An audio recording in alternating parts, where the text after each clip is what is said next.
আল্লাহ তাআলা ডাক দিতেছেন, ইয়া আইয়ুহাল্লাযীনা আমানু, হে ঈমানদারগণ। এখানে আল্লাহ তাআলা ইয়া আইয়ুহান নাস বলে ডাক দেন নাই।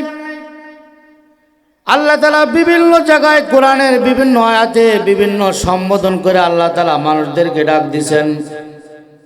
কোন জায়গায় ইয়া আইয়ুহান নাস বলে ডাক দিয়েছেন, কোন জায়গায় ইয়া আইয়ুহাল্লাযীনা আমানু বলে ডাক দিয়েছেন, কোন জায়গায় আল্লাহ তাআলা ইয়া আইয়ুহাল কাফিরুন বলে ডাক দিয়েছেন। কথা বলেন ঠিক কিনা? যেই জায়গায় যেই ডাকটা দেওয়া দরকার আল্লাহ তাআলা সেই জায়গায় সেই সম্বোধনটাই করছেন, ডাক দিয়েছেন ওইটা বইলা। এখানে আল্লাহ তাআলা ইয়া আইয়ুহান নাস বইলা ডাক দেন নাই। কারণ যার ভিতরে ঈমান নাই সে আল্লাহর যত বড় নিজের ভয় দাবি করুক, ওই ভয় আসল ভয় বইলা সেটা প্রকৃতপক্ষে সেটা প্রমাণিত হবে না। আল্লাহ তাআলা প্রথমেই ঈমানদারদেরকে ডাক দিয়া বুঝাইতে চাইছেন, কোন ঈমানদার বান্দা যদি আমি আল্লাহকে ভয় করার দাবি করে তাহলে তার এই দাবিটা পরিপূর্ণভাবে সত্যায়িত রূপে গ্রহণ হবে। সেই জন্য আল্লাহ তাআলা বলেন, ইয়া আইয়ুহাল্লাযীনা আমানু, হে ঈমানদারগণ, যারা আমি আল্লাহর উপর ঈমান আনছো, যারা আমি আমার রাসূলের উপর বিশ্বাস স্থাপন করছো। ঈমানের আরো যে সকল বিষয় আছে, যে সকল বিষয়ের উপরে বিশ্বাস স্থাপন করতে হয়, আমানতু বিল্লাহি ওয়া মালাইকাতিহি ওয়া কুতুবিহি ওয়া রাসূলিহি ওয়াল ইয়াউমিল আখিরি ওয়াল কদরি খাইরিহি ওয়া শাররিহি মিনাল্লাহি তাআলা ওয়াল বাসি বাদাল মাউত। এখানে 7টা বিষয় আছে, যে 7টা বিষয়ের উপরে পরিপূর্ণ আস্থা এবং বিশ্বাস করলে তাকে মুমিন মুসলমান কয়। কথা বলেন ঠিক কিনা? কথা ঠিক আছে? কথার জবাব দেওয়া লাগবে, কিন্তু আপনারা জবাব না দিলে আমি বুঝবই না আপনারা কথা বুঝতেছেন কিনা। 1 নম্বরে আল্লাহ তাআলাকে মানার কথা বলছেন। আল্লাহ তাআলাকে পরিপূর্ণ আস্থা এবং বিশ্বাস করা।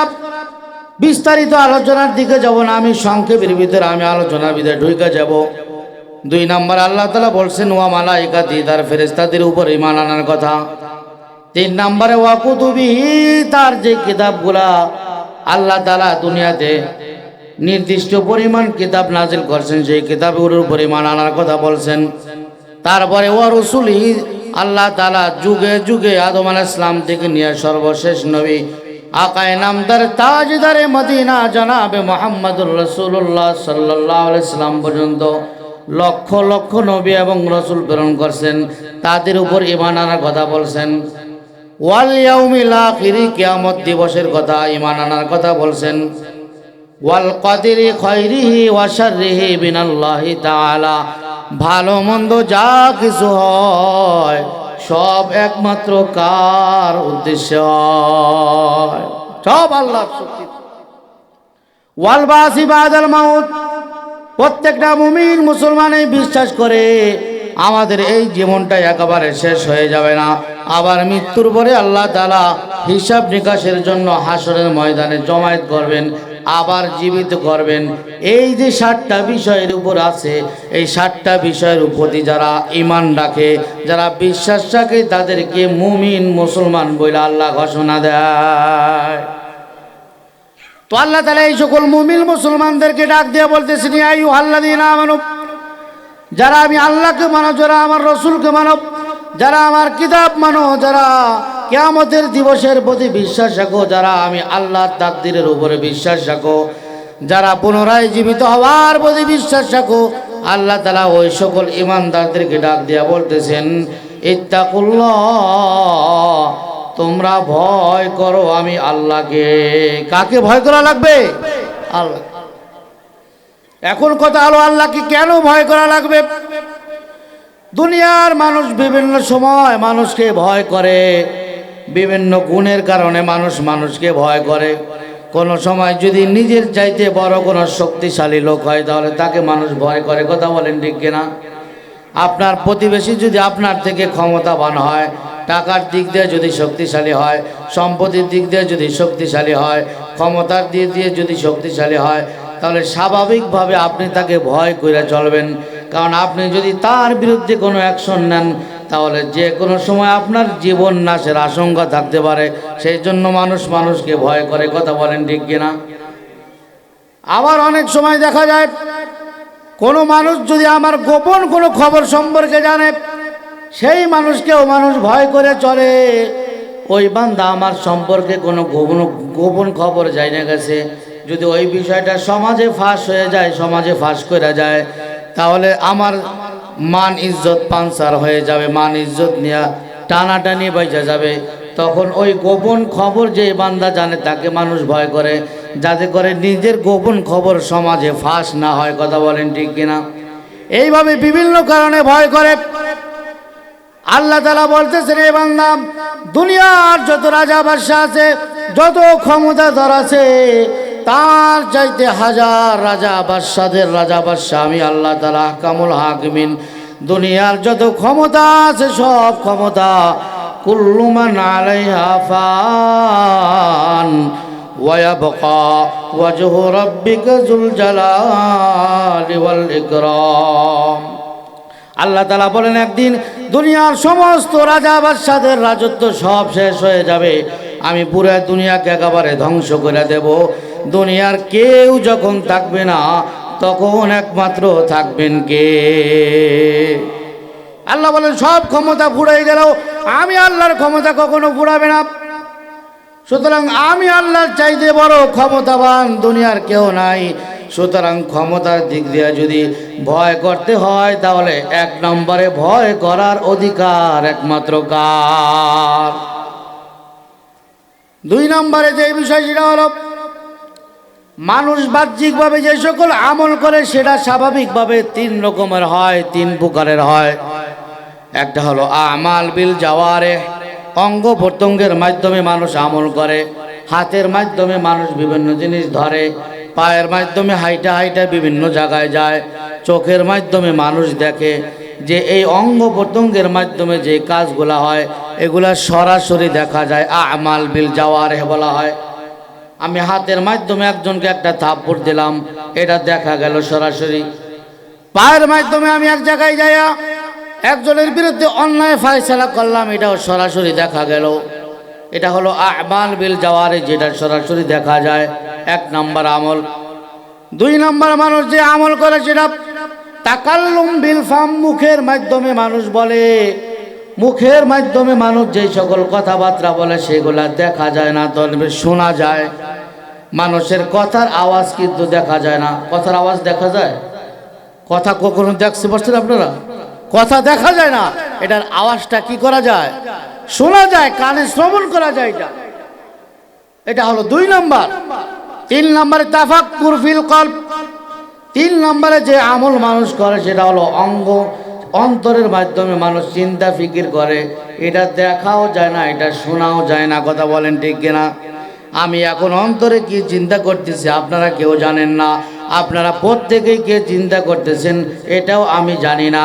কে কার সম্পর্কে কি ধারণা রাখে, কি চিন্তা করে, এটা একমাত্র আল্লাহ ছাড়া দুনিয়ার আর কেউ জানার অধিকার রাখে না। কথা কোন ঠিক কিনা? এই যে তিনটা আমল হইল, একটা হলো বাহ্যিক আমল, যেটা সরাসরি দেখা যায়, আমাল বিল জাওয়ারিহ। আল্লাহ তাআলা বলেন, বান্দারে, তুমি তোমার হাতের মাধ্যমে, পায়ের মাধ্যমে, তোমার অঙ্গ প্রত্যঙ্গের মাধ্যমে যে আমলগুলা করো, ওইগুলা সম্পর্কে আমি আল্লাহ তাআলা পরিপূর্ণভাবে অবগত আছি। আল্লাহ তাআলা বলেন, ইন্নাল্লাহা খাবীরুম বিমা তা'মালুন। আল্লাহ তাআলা বলেন, বান্দারে, তুমি তোমার অঙ্গ প্রত্যঙ্গের মাধ্যমে যে কাজগুলা করো, ওই কাজগুলা সম্পর্কে আমি আল্লাহ তাআলা পরিপূর্ণভাবে অবগত আছি।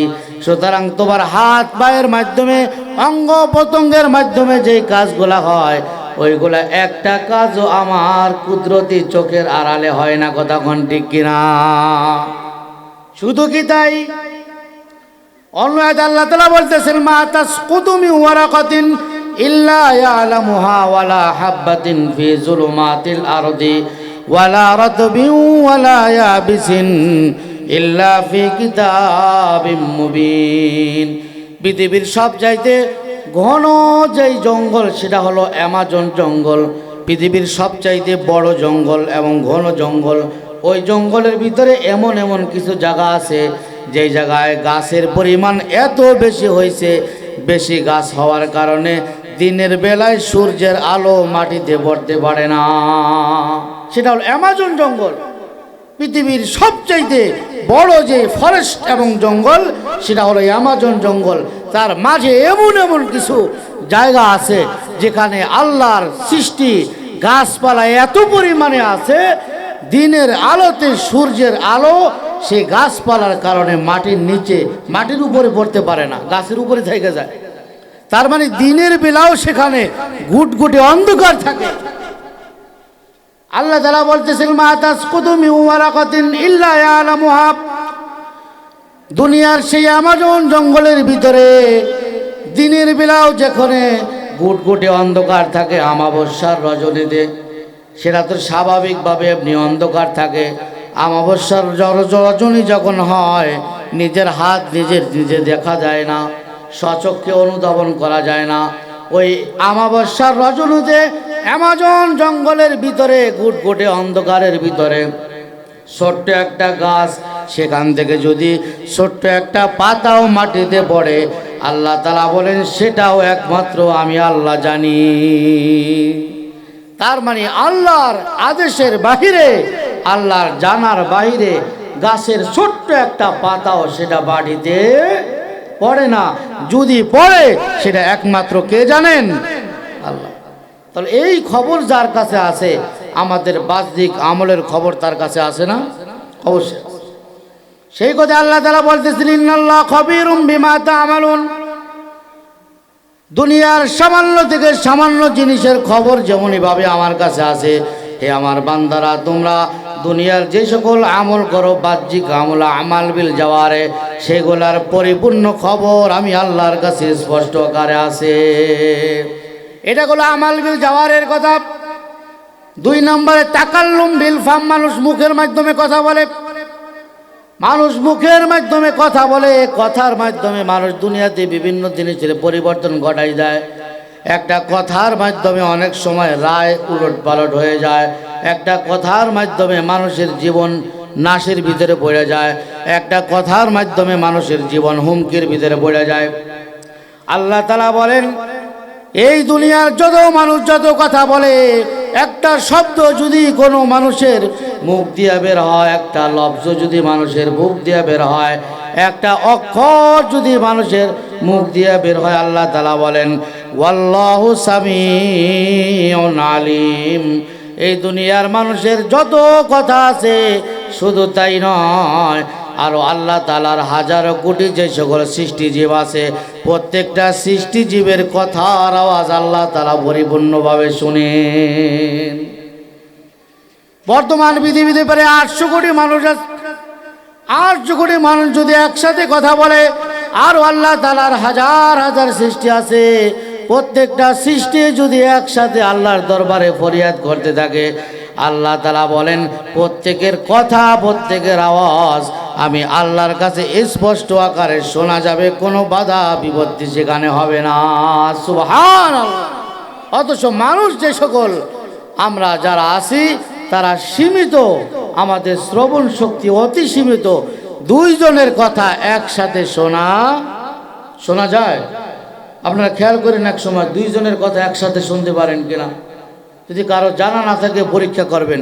2 জন লোক পাশে বসাই দেবেন, তোমরা কথা বলো, 2 জনের কথা আমি একসাথে শুনি।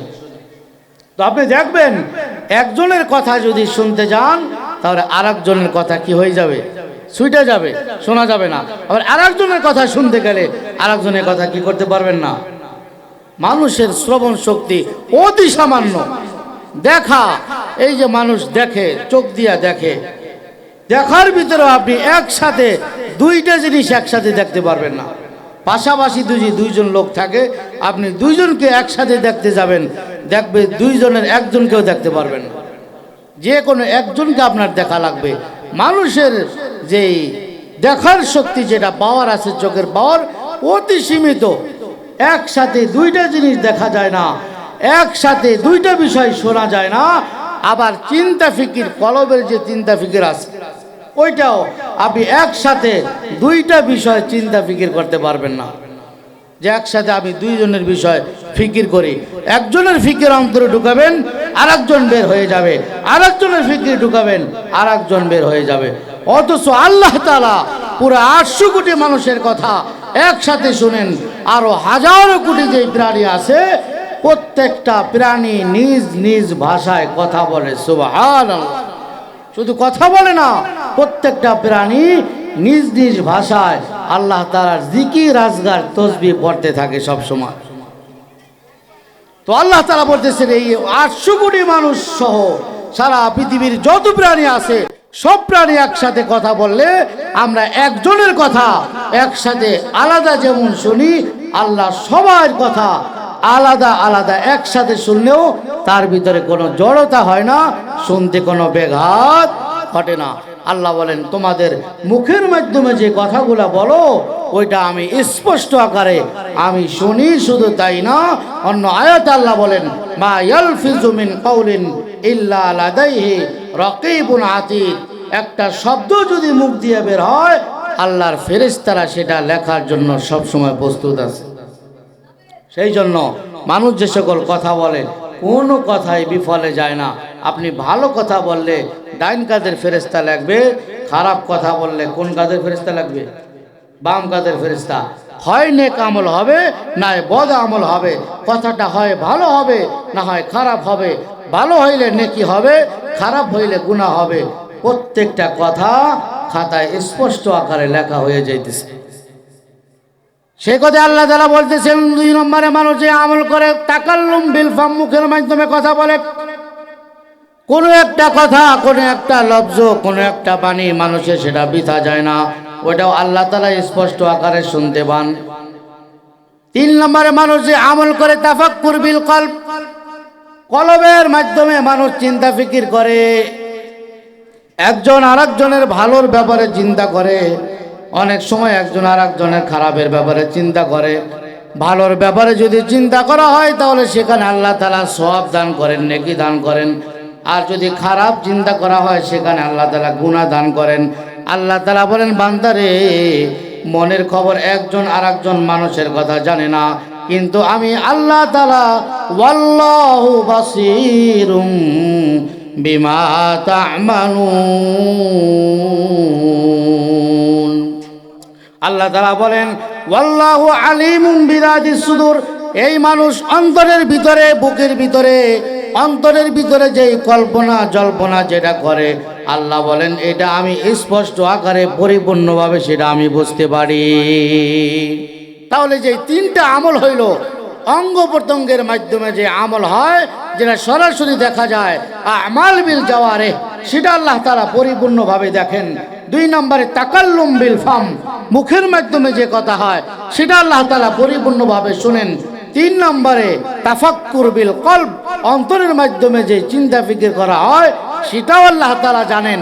তো আমাদের পরিপূর্ণ জীবন, জীবনের প্রত্যেকটা কাজ নকল হরকত কেউ যদি না জানে তারপরও একজন জানেন, তিনি কে? আর জোরে বলেন তিনি কে? সেই জন্য আল্লাহ বলেন দেখো তোমরা বাহ্যিকভাবে একজন আরেকজনকে সামান্য কারণে ভয় করো, অথচ তোমার জীবনের প্রত্যেকটা নকল এবং হরকত, প্রত্যেকটা কথা, প্রত্যেকটা চিন্তা এটা আমি আল্লাহর সামনে স্পষ্ট। সুতরাং ভয় যদি পাইতে হয় তাহলে একমাত্র কাকে পাইতে হবে? সেই কথা আল্লাহ তাআলা বলতেছেন ওয়াত্তাকুল্লাহ, আমি আল্লাহকে ভয় করো। আল্লাহকে ভয় করলে কি হবে? দুনিয়ার মানুষ বিভিন্ন অন্যায় অপকর্ম করে, সবাই একটু গভীর মনোযোগ দিয়ে শুনবেন, অল্প সময়ের ভিতর কথা শেষ হয়ে যাবে। দুনিয়ার মানুষ বিভিন্ন ধরনের আমল করে, অন্যায় অপকর্ম যেগুলা করে, স্বাভাবিকভাবে মানুষের ভিতরে আল্লাহর ভয় না থাকার কারণে বিভিন্ন ধরনের অন্যায় অপকর্মের সাথে লিপ্ত হয়। মানুষ যখন চুরি করে, ডাকাতি করে, জিনা ব্যভিচার অন্যায় অপকর্ম করে, তখন আল্লাহর ভয় পরিপূর্ণভাবে বান্দার ভিতরে থাকে না। আল্লাহর ভয় যদি বান্দার ভিতরে পরিপূর্ণভাবে থাকে তাহলে সেটা সামান্য থেকে সামান্য, আদনা থেকে আদনা মানুষ যদি হয় তাহলে আল্লাহর ভয় তাকে অন্যায় অপকর্ম থেকে বাঁচাইতে সাহায্য করে। খলিফাতুল মুসলিমিন হযরত ওমর ফারুক রাদিয়াল্লাহু তাআলা আনহু, আপনারা নাম শুনছেন সকলেই তার। তিনি অর্ধ জাহানের খলিফা ছিলেন। সারা পৃথিবীর অর্ধেক পৃথিবী তিনি শাসন করছেন। তিনি যখন দুনিয়াতে চলাফেরা করতেন স্বাভাবিকভাবে চলাফেরা করতেন, কোনো সৈন্য সামন্ত বডিগার্ড নিয়ে চলাফেরা করতেন না। তিনি মানুষের খোঁজ খবর নেওয়ার জন্য বিভিন্ন সময় গ্রামে বের হইতেন। বের হয়ে হাইটা হাইটা মানুষের দুয়ারে দুয়ারে যাইয়া, ঘরে ঘরে যাইয়া মানুষের খোঁজ খবর নিজেই জানতেন। মানুষ তাকে দেখলে চিনতেও না তিনি অর্ধ জাহানের খলিফা উমর। একবার খলিফাতুল মুসলিমিন হযরত ওমর ফারুক রাদিয়াল্লাহু তাআলা আনহু তিনি সফরের উদ্দেশ্যে বের হয়েছেন মরুভূমির ভিতর দিয়ে। যারা মক্কা মদিনায় পবিত্র হজ এবং উমরা করার জন্য বের হয়েছেন, সেখানে গেছেন। আপনারা জানতে পারবেন সৌদি আরবের ভিতরে বড় বড় বিশাল বিশাল মরুভূমি আছে। এখন তো অনেক জায়গায় বসতি হয়ে গেছে। আজ থেকে প্রায় ১৫০০ বছর আগের কথা, এমন এমন মরুভূমি ছিল যেটা হাজার হাজার মাইল দূর। এক একটা পাড়ি দিতে প্রায় ১-২ মাস ৩ মাস পর্যন্ত সময় লাগা যায়। এমন একটা দীর্ঘ মরুভূমি, তার ভিতর দিয়ে খলিফাতুল মুসলিমিন হযরত ওমর ফারুক রাদিয়াল্লাহু তাআলা আনহু সহ তার কিছু সাথী সঙ্গী নিয়ে তিনি রওনা করছেন। কোন এক জায়গায় তিনি রওনা করছেন যাওয়ার জন্য। প্রতিমধ্যে তাদের পানির পিপাসা লাগে গেল। হাদিসের মুসলিম শরীফের ঘটনা এটা উল্লেখ করা হয়েছে। পানির পিপাসা লাগার পরে তারা বিভিন্ন দিক চাওয়াচাই করতে লাগলো, কোনো জায়গায় পানির ব্যবস্থা আছে কিনা। দেখলেন আশেপাশে কোনো জায়গায় পানির ব্যবস্থা নাই। আবার হাঁটা শুরু করলেন। হাঁটতে হাঁটতে হাঁটতে হাঁটতে একটা পর্যায়ে দেখলেন একজন রাখাল, সে কিছু বকরি লালন পালন করতেছে, চড়াইতেছে সেখানে। হযরত ওমর ফারুক রাদিয়াল্লাহু তাআলা মনে মনে একটা চিন্তা করলেন, আজকে রাখালকে পরীক্ষা করে দেখি তার ভিতরে ঈমানের কি অবস্থা। সুবহানাল্লাহ। মরুভূমির ভিতরে যেখানে কোনো মানুষের আনাগোনা নাই, দুনিয়ার মানুষের চোখ যেখানে যায় না, গভীর সেই মরুভূমির ভিতরে হযরত ওমর ফারুক রাদিয়াল্লাহু তাআলা রাখালের ঈমান পরীক্ষা করার জন্য গেছেন। যায় বলতেছেন, ভাই রাখাল, আমাদের পানির পিপাসা লাগছে, তুমি যদি একটা বকরি আমাদের কাছে বিক্রি করে দাও তাহলে সেখান থেকে আমরা দুধও পান করতে পারবো, আবার গোস্ত ভক্ষণ করতে পারবো, তোমার কোনো অসুবিধা হবে না, একটা বকরি আমাদের কাছে বিক্রি করো। এই কথা যখন বলছে, রাখাল বলতেছে, আপনি কি? আপনাকে আমি চিনি না, আপনার কাছে আমি কিভাবে একটা বকরি বিক্রি করতে পারি? এটা আমার মালিকের পক্ষ থেকে নিষেধ আছে। আমি যখন বাড়িতে যাব আমার মালিক প্রত্যেকটা বকরি আলাদা আলাদা গুইনা গুইনা আমার কাছ থেকে হিসাব নেবে। যদি কম হয় তাহলে জরিমানা দিতে হবে আমার, আমি বেচতে পারবো না। এই কথা যখন বললেন তখন ওমর ফারুক রাদিয়াল্লাহু তাআলা আর একটু খোঁচা মারলেন, দেই তার ইমানের অবস্থাটা কেমন। ওমর ফারুক রাদিয়াল্লাহু তাআলা বলতেছেন, ভাই রাখাল, তোমার মালিক এখানে কোন জায়গা থেকে আসবে? গভীর মরুভূমি, এখানে তোমার মালিক জানার কোনো সম্ভাবনা নাই। তুমি তোমার মালিক রে বইলা দেবা আমার একটা বকরি কোন ছাগলের পাল সেখান থেকে আলাদা হয়ে গেছে, বাঘে খাইয়ে ফেলাইছে, সিংহতে খাইয়ে ফেলাইছে, সুতরাং তার হিসাব আমি জানি না। এই কথা বললে তোমার মালিক এমনিতেই মাইনা নেবে, কোনো অসুবিধা হবে না। তুমিও কিছু বাড়তি ইনকাম করতে পারবা, আমরাও একটু দুধ পান করতে পারবো, গোস্ত খাইতে পারবো, কোনো অসুবিধা হবে না। তোমারও সুবিধা আমাদেরও সুবিধা। দেখো বিষয়টা চিন্তা ফিকির কইরা। এই কথা যখন বলছেন রাখাল রাখান্বিত হয়ে গেছে, বলতেছে, আগন্তুক তুমি কে? তোমাকে আমি ভালোভাবে চিনি না, তবে তুমি যেই কথাটা বলছো পরিপূর্ণ অন্যায় বলছো। তুমি এখানে আমার মালিকের না দেখার কথা বলতেছে, তবে আমি আমার শুধু দুনিয়ার মালিকের ভয় করি না, আমি আর একজন মালিকের চাকরি করি, তিনি হলেন আমার আল্লাহ। দুনিয়ার মালিক যদি এখানে নাও দেখি, হিসাব যদি নাও জানে, তাহলে আমি কিয়ামতের ময়দানে আমি আল্লাহর চোখকে ফাঁকি দিয়া তোমার কাছে এই কাজ করতে পারবো না।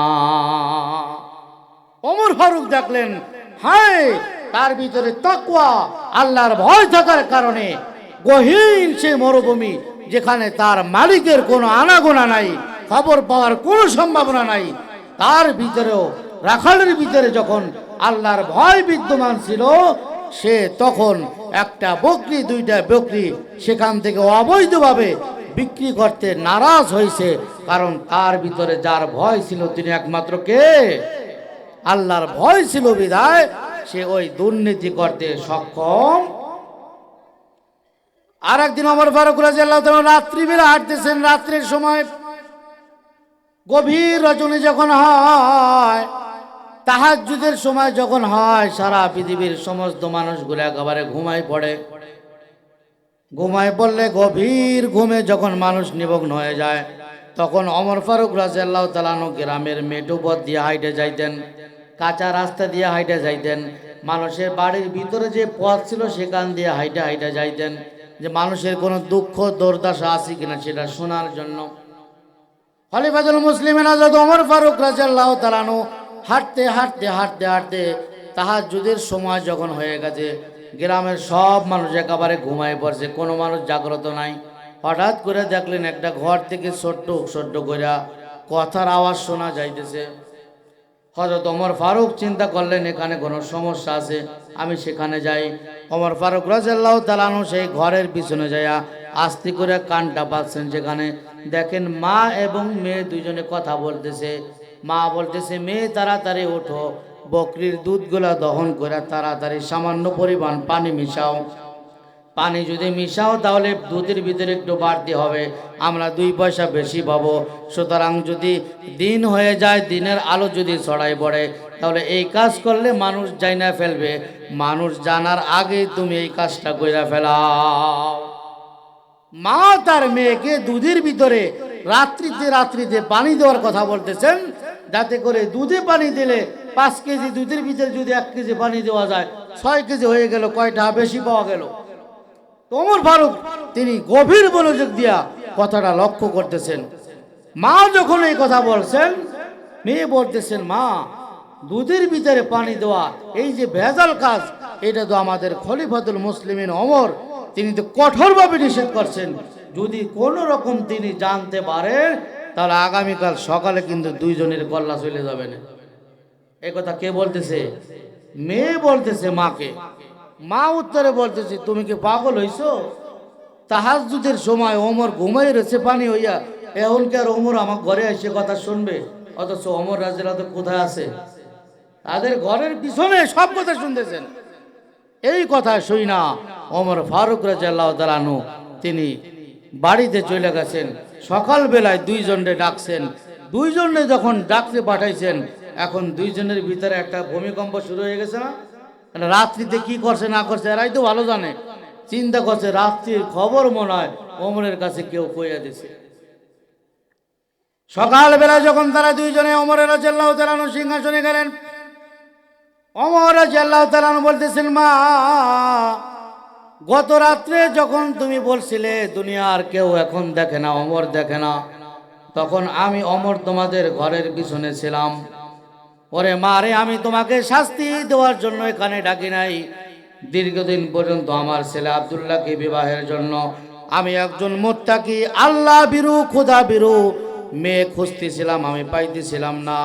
গত রাত্রে আমি পেয়ে গেছি তোমার মেয়ের ভিতরে যেই পরিমাণ আল্লাহ ভীরু আছে, তোমার মেয়ের কলবের ভিতরে যেই পরিমাণ আল্লাহর ভয় আছে, ওই পরিমাণ আল্লাহর ভয় যদি কোনো মেয়ের ভিতরে থাকে, তাহলে ওই মেয়ে কখনো আল্লাহ তাআলার নাফরমানি করতে পারে না।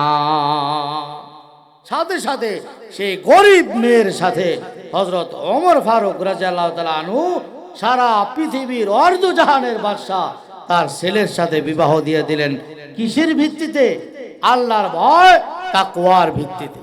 তাহলে যেই 2টা ঘটনা আমরা জানলাম, আল্লাহর ভয় তাকওয়া খৌফ এবং খশিয়াত, যার ভিতরে যেই পরিমাণ আল্লাহর ভয় থাকবে, সে ওই পরিমাণ আল্লাহর নাফরমানি থেকে দূরে থাকতে পারবে। বলে সুবহান।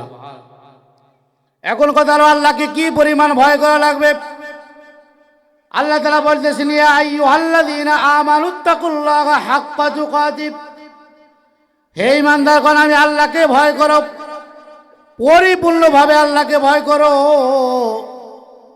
আল্লাহকে যেই পরিমাণ ভয় করা দরকার, মানুষের পক্ষে পরিপূর্ণভাবে কখনো আল্লাহকে ভয় করা সম্ভব না, 100 ভাগের 100 ভাগ।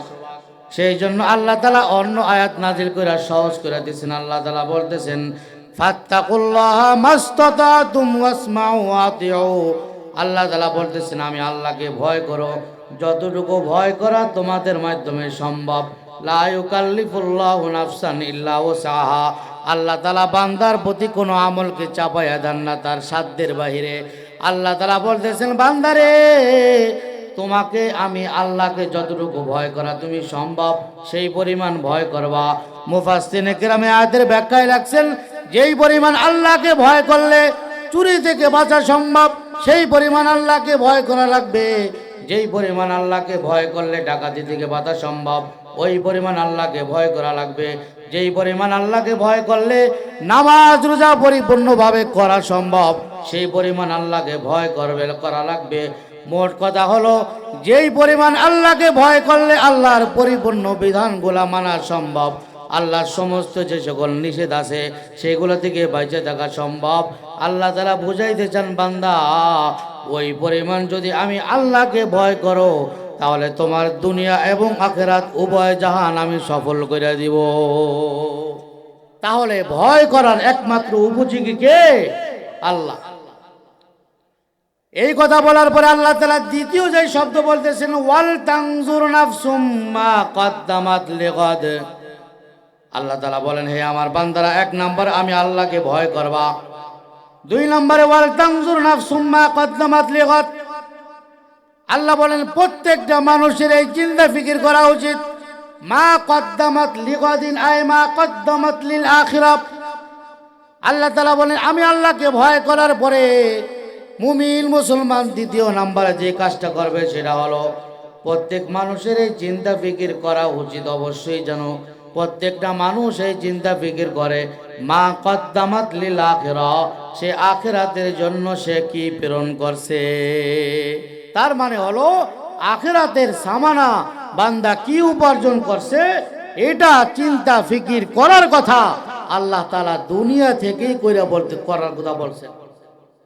আখিরাতে সেখানে কোনো কামাইয়ের জায়গা নাই। আখিরাতে শুধু কি হবে? শুধু ভোগ হবে, ভোগ। সেখানে শুধু শান্তি অথবা শাস্তি। ভোগের জায়গা হলো আখিরাত, আর দুনিয়া হলো কামাইয়ের জায়গা। আর দুনিয়া মাজরাতুল আখিরাহ, এটা হলো আখিরাতের শস্য খাত। এইখানে যদি আমি খেতে ফসল বুনাই তাহলে জান্নাতে ভোগ করা যাবে। দুনিয়াতে যদি খেতে ফসল না বুনাই তাহলে জান্নাতে ভোগও করা যাবে না। তার মানে হলো দুনিয়াতে আমি যেই নেক আমল করব তার ফলাফল আল্লাহ তাআলা আখিরাতে দান করবেন। আল্লাহ রাসূল সাল্লাল্লাহু আলাইহি ওয়াসাল্লাম উদাহরণ দিতে গিয়ে বলতেছেন, মান ক্বালা সুবহানাল্লাহি ওয়াল হামদুলিল্লাহ গরিসাত লাহু নাকলাতুন ফিল জান্নাহ। আল্লাহ রাসূল বলেন দুনিয়া হলো আখিরাতের শস্য খাত। কেউ যদি দুনিয়াতে বৈশা আখিরাতের ছোট্ট থেকে ছোট্ট একটা আমল করে তার বিনিময়ে আল্লাহ তাআলা তাকে জান্নাতে নিয়ামত দান করবেন। আল্লাহ তাআলা আল্লাহ রাসূল বলতেছেন, আমার কোন উম্মত যদি মাত্র 2-3 সেকেন্ড সময় ব্যয় করে, মাত্র 2-3 সেকেন্ড সময় ব্যয় করে শুধু বলে সুবহানাল্লাহি ওয়াল হামদুলিল্লাহ, আল্লাহ তাআলা ওই বান্দার জন্য জান্নাতে একটা খেজুর গাছ তার নামে রোপণ করে দেয়। একবার সুবহানাল্লাহ বলবেন, সাথে সাথে একবার ওই সুবহানাল্লাহর একটা গাছ জান্নাতের ভিতরে প্রত্যেকের নামে আলাদা আলাদা আল্লাহ লাগাবেন। আর একবার বলবেন, আর একবার হবে, কোটিবার বলবেন, কোটিবার হবে। আল্লাহ রসুল বলেন ওই জান্নাতের বাগানের যে ফল গাছটা আল্লাহ তাআলা লাগাইছেন সুবহানাল্লাহর বিনিময়, ওইটা শরীয়তপুরের এই বেদরগঞ্জের স্বাভাবিক খেজুর গাছ না। ওইটা অন্য হাদিসে রাসূল সাল্লাল্লাহু আলাইহি ওয়াসাল্লাম বলতেছেন, ইন্না ফিল জান্নাতি শাজারাতুন ইয়াসিরুর রাকিব ফি জিল্লিহা মিয়াতা আমিন লা ইয়াকতাউহা।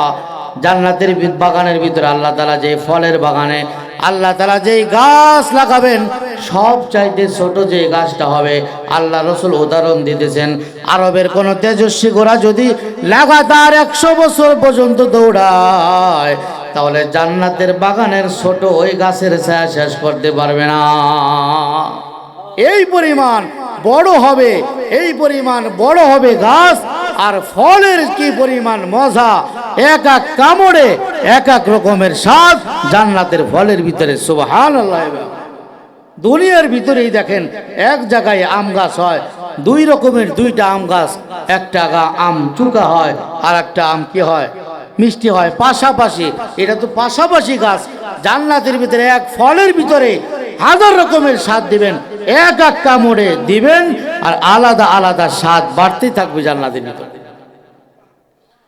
তো আল্লাহ তাআলা বলতেছেন ওয়াল তানজুর নাফসুম মা কদ্দামাত লিগাদ, প্রত্যেকটা মানুষ যাতে এই চিন্তা ফিকির করে সে আখিরাতের জন্য কি ফিকির করলো, কি পাঠাইলো। আল্লাহ রসুল বলতেছেন আমার উম্মতে, আমার সাহাবায়ে কেরাম, আখিরাতের জীবনটা এটা কোনো সামান্য জীবন না। আখিরাতের জীবন যেটার শুরু আছে তার কোনো শেষ বলতে কিছু হবে না। এই দুনিয়ার ভিতরে যারা আছে নির্দিষ্ট একটা পরিমাণ সময় নিয়ে দুনিয়াতে আমরা আসছি। কেউ 60 বছর, 70 বছর, 80 বছর, 90 বছর, 100 বছর। যার হায়াত দুনিয়াতে যখন শেষ হয়ে যায়, 1 সেকেন্ড দুনিয়াতে থাকার কারো অধিকার থাকে না। কথা বলেন ঠিক কিনা?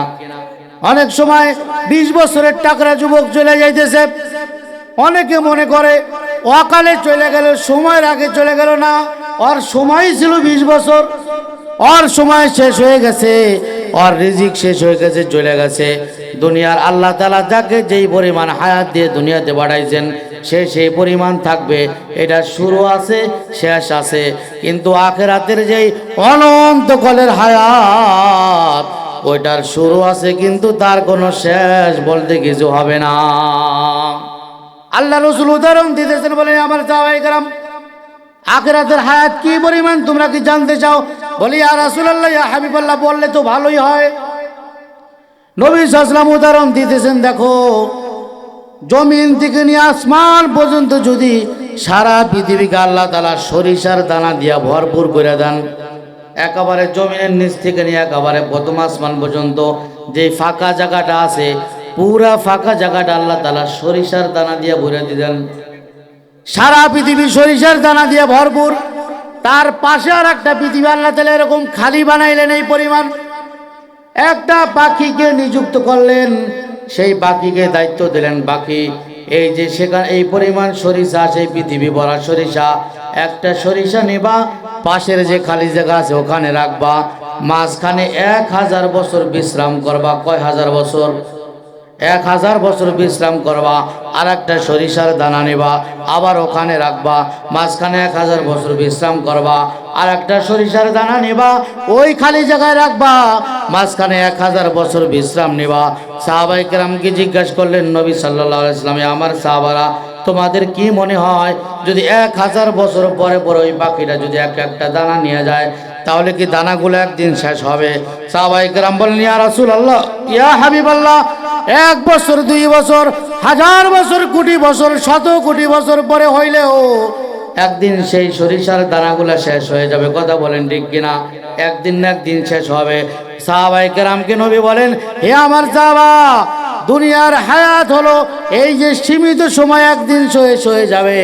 আখিরাতের হায়াত হলো ওই যে সরিষার দানা, একদিন শেষ হয়ে গেল। আখিরাতের হায়াত হলো ওইটা নিতে নিতে নিতে নিতে চলতেই থাকবে, চলতেই থাকবে।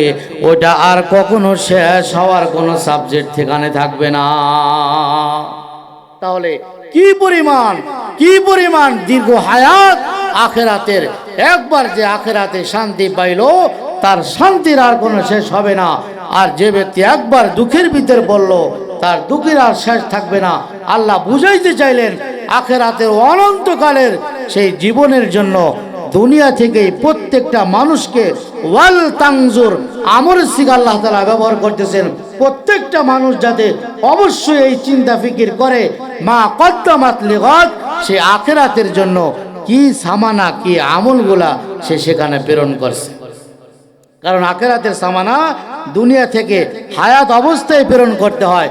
মরার পরে সেখানে নেকি কামাইয়ের কোনো সাবজেক্ট নাই। আছে?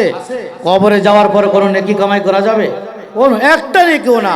আপনি কবরে যাওয়ার পরে যদি সুযোগও পান যে আল্লাহ তাআলা আপনাকে কোরআন পড়ার সুযোগ দিয়েছেন অথবা আল্লাহর জিকির করার সুযোগ দিয়েছেন, আপনি কবরে বসে যদি 40,000 বার কোরআন শরীফ খতম পড়েন, একটা নেকিও আপনি পাবেন না। এটা নবীর হাদিস।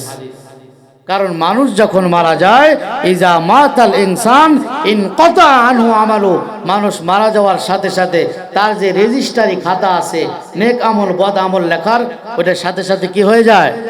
বন্ধ হয়ে যায়। 3টা আমল ছাড়া ওইটা আলাদা বিষয়। স্বাভাবিকভাবে আমলের কোনো রাস্তা থাকে না। সেই জন্য কবরের ভিতরে আপনি 40,000 বার যদি কোরআন খতমের সুযোগও পান, 40,000 বার কোরআন খতম করলেও একটা নেকি হওয়ার কোনো সম্ভাবনা নাই। পক্ষান্তরে নবী বলেন, মান করা হারফাম মিন কিতাবিল্লাহি ফালাহু হাসানা ওয়াল হাসানাতু বিআশরি আমসালিহা লা আকুলু আলিফ লাম মিম হারফুন বাল আলিফুন হারফুন ওয়া লামুন হারফুন ওয়া মিমুন হরফ। হে আমার উম্মত সাহাবা, আখিরাতে কবরের ভিতরে হাসরে ময়দানে হাজারো নেকি কামাইয়ের সুযোগ পাইলেও একটা নেকি কামাই করার কোনো সুযোগ তোমরা পাবা না। পক্ষান্তরে আমার কোনো উম্মত যদি দুনিয়াতে থাকা অবস্থায় আল্লাহর কোরআনের একটা অক্ষর পরে আল্লাহ একের বিনিময়ে কম করে হইলেও বান্দাকে 10টা নেকি দান করবেন।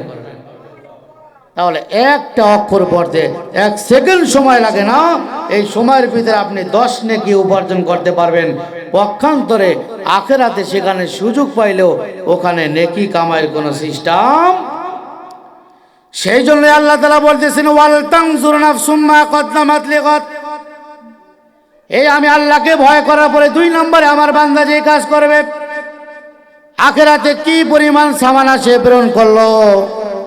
দুনিয়াতে মানুষ 1 দিন 2 দিনের জন্য সফরে বের হয়, 3 দিনের জন্য সফরে বের হয়।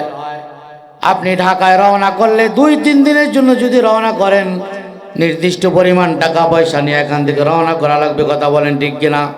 নির্দিষ্ট পরিমাণ পোশাক পরিচ্ছদ নিয়ে রওনা করা লাগবে।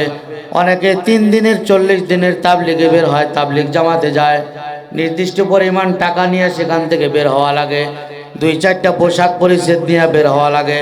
মোট কথা আপনি যদি 40 দিনের নিয়ত করে বের হন, আপনার 40 দিনে একটা প্রস্তুতি নিয়ে দুনিয়া থেকে বের হওয়া লাগবে। আল্লাহ তাআলা বুঝাইতেছেন, বান্দারে এই আখিরাতে সেটা 40 দিনের সফর না, 40 বছরের সফর না, 40,000 বছরের সফর না। ওই সফরের শুরু আছে, ওই সফরে কোনো শেষ হবে না। দুনিয়ার সামান্য সফরের ভিতরে যদি তোমার এই পরিমাণ সামানা নিয়ে বের হতে হয়, তাহলে আখিরাতের জন্য কি পরিমাণ সামানা তোমাকে গ্রহণ করতে হবে। এই দীর্ঘকাল পর্যন্ত তোমাকে জান্নাতে বসবাস করতে হবে, সেখানে তোমার বিভিন্ন নাজ নিয়ামত খাইতে হবে। তাহলে কি পরিমাণ নিয়ামত তোমাকে দুনিয়া থেকে পাঠাইতে হবে। বান্দারে এটা চিন্তা করার জায়গা হলো দুনিয়া। সেই জন্য আল্লাহ বলেন, ওয়াল তানজুর নাফসুম মা কদ্দামাত লিগাদ। আমার মুমিন বান্দা যারা আছে তারা প্রত্যেকেই যাতে আখিরাতের চিন্তাগুলা দুনিয়া থেকে কইরা আসে, তাহলেই তাদের জন্য হবে উত্তম কাজ। 2 নম্বরে এই কথা বলার পরে 3 নম্বরে আবার আল্লাহ তাআলা বলতেছেন, ওয়াত্তাকুল্লাহ। এর আগে 1 শব্দ আগে আল্লাহ তাআলা বলেন, আমি আল্লাহকে ভয় করো। মাঝখানে বললেন আখিরাতের সামানা গ্রহণ করো। 3 নম্বরে আইসা আর কোন আমলের কথা বলেন না, আবার প্রথম আমলের কথা বললেন, ওয়াত্তাকুল্লাহ। বান্দারে আমি আল্লাহরে ভয় করো। মুফাসসিরিনে কেরাম বললেন, এক কথা পরেরই আবার আল্লাহর ভয়ের কথা কেন বললেন? মুফাসসিরিনে কেরাম বলতেছেন, এখানে আল্লাহ তাআলা বুঝাইতে চাইলেন, বান্দারে কোন বান্দার ভিতরে যদি আমি আল্লাহ তাআলার ভয় পরিপূর্ণভাবে চলে আসে, কোন বান্দা যদি সর্বদা সদা সর্বদা আমি আল্লাহকে হাজির নাজির মনে করতে পারে, তাহলে এই যে আখিরাতের যেই দীর্ঘ সময়ের যেই সামানা গ্রহণ করার কথা যেটা আমি বললাম, কোন বান্দার ভিতরে যদি আমি আল্লাহর ভয় পরিপূর্ণভাবে চলে আসে, তাহলে ওই বান্দার জন্য দীর্ঘ হায়াতের এই আখিরাতের সামানা গ্রহণ করা কঠিন কোনো ব্যাপার না। ওইটার দায়িত্ব আমি আল্লাহ তাআলা নিজেই নিয়ে নেব। তাহলে শুরুতেও আল্লাহর ভয়, মাঝখানে শুধু আখিরাতের সামানা গ্রহণের কথা চিন্তা ফিকিরের কথা বইলা, আবার ওয়াত্তাকুল্লাহ বইলা, আল্লাহর ভয় বইলা আল্লাহ বুঝাইলেন, শুরুতেও আমার ভয়, শেষেও আমার ভয়। জীবনের প্রতিটা মুহূর্তে, জীবনের পরতে পরতে চলার পথে আমি আল্লাহকে যদি কোনো বান্দা স্মরণ রাখতে পারে, তাহলে তার জন্য আখিরাতের সামানা গ্রহণ করা অনেক সহজ হবে। অন্যথায় এটা অনেক বেশি কঠিন হয়ে পড়বে। তারপরে আল্লাহ তাআলা বলতেছেন, ইন্নাল্লাহা খাবীরুম বিমা তা'মালুন।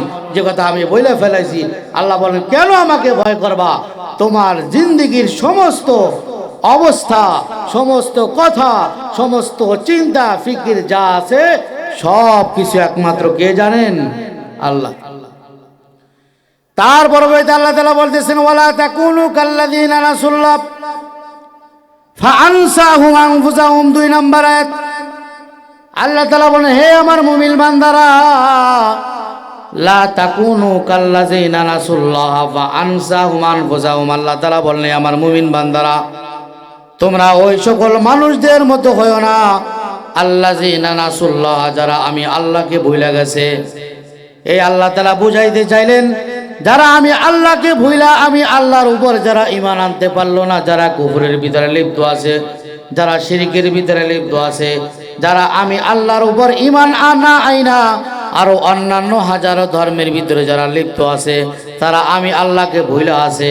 আল্লাহ তাআলা বলেন যারা আমি আল্লাহকে ভুলে গেছে তোমরা ওই সকল বান্দাদের মতো হইও না, কারণ ওই সকল বান্দাদের মধ্যে যদি হও তাহলে আমি কিয়ামতের ময়দানে তোমাদের জন্য কঠিন শাস্তির ব্যবস্থা রাখছি।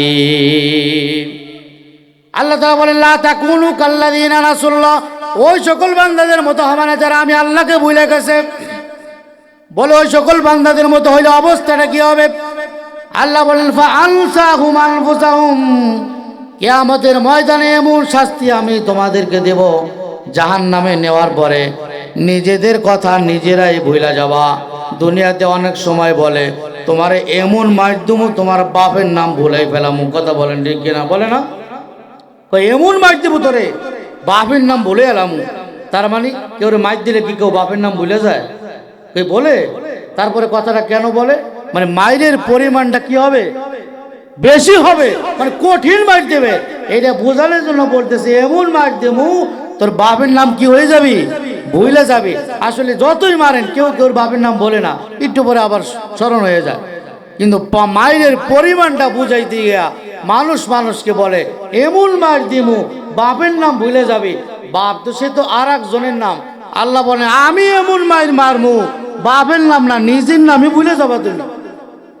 আমার মায়ের তো দেহ নাই। আল্লাহ বলে এমন মার দিমু জাহান্নামের আগুনের ভিতরে 1 সেকেন্ডের ভিতরে 70 বার চামড়া পড়বে, আবার নতুন করে আল্লাহ তাআলা সৃষ্টি করবে।